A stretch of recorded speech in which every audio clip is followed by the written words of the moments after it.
I wanted to talk about the Amazon Recast. It actually just came out in November.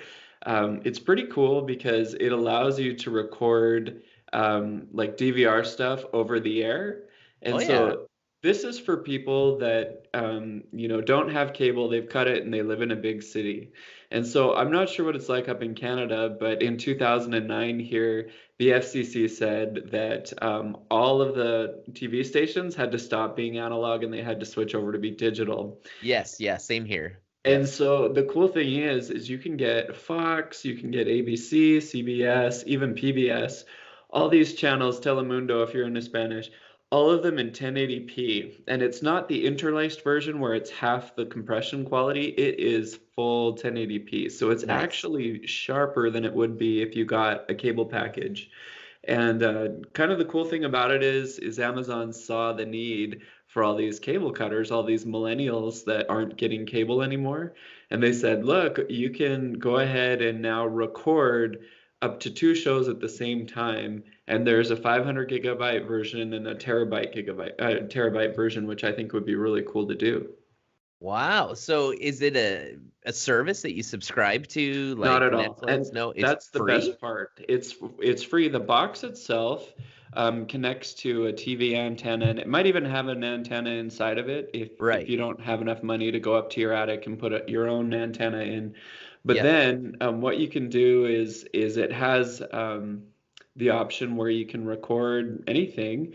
And I think there is a subscription if you want to know what the programs are called. So I think it's a pretty small prescription a month if you want a TV guide to it. Yeah. But apparently you can just say record channel 2 at 8 o'clock and you don't have to pay for the subscription. That's So sweet. this could be a really great way if you like to watch, basketball games or any kind of a sports game, Yeah. and you don't want to pay, for ESPN and stuff. This could be your local way of getting your local sports. And there's other stuff that comes on those main, Fox, NBC, CBS, all of those. There's lots of shows that just aren't on Netflix. And for a $200 one-time payment, I think that's a pretty good idea. I think that is pretty sweet, because it gives you all your local content. That's kind of the biggest thing that you miss when you cut the cable, is you miss your local news, you miss your local information, your local weather. Of course, you got that on your phone, and so I haven't really missed it, but that would be nice to get. The other thing I really miss is sports. So I guarantee you that in Los Angeles, you've probably got some free over-the-air digital sports Oh channels, yeah, or at especially the least local. yeah, the local Yeah. channels will air local sports games for sure.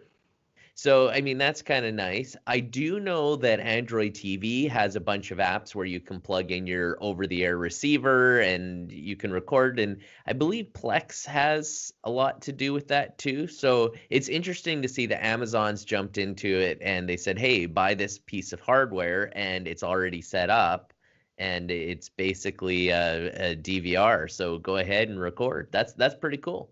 Now you were talking a little bit about Android TV. I honestly hadn't heard of it. I don't know anybody with it. Most of my friends have either an Apple TV or a Roku. Yeah.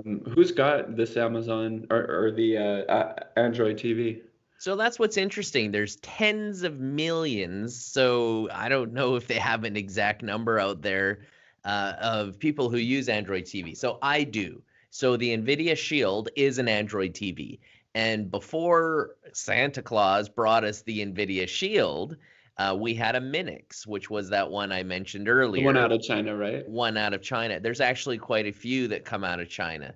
So Android TV came out, I believe it came after Apple TV, so it was kind of Android's answer to the TV box.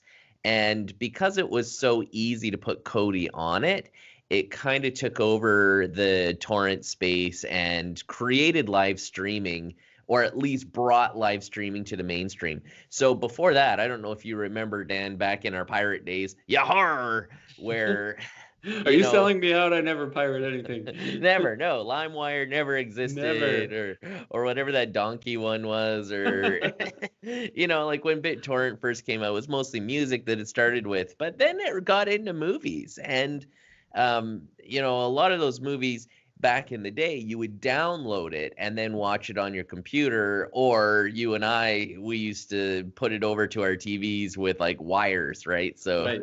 yeah, either through coax or later on HDMI when those came out.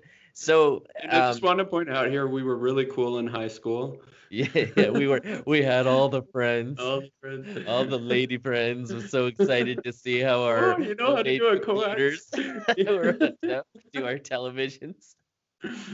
So, anyways, these TV boxes have taken over, and it's because you can stream instead of downloading.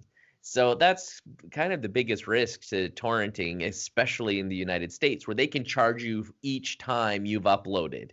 So if Mm. you've shared it with 1,000 people, I believe, and we may have some listeners correct me, I believe that every time somebody uses you to download even a piece of the movie or TV show, that's an offense you can be charged with. And that's why some people have been hit with hundreds of thousands of dollars of fines. I declare Yeah. bankruptcy. Whereas Canada would consider all 1,000 of them downloading, say, Popeye's greatest hits, Mhm. they would consider that one offense, whereas in the United States, that would be thousands.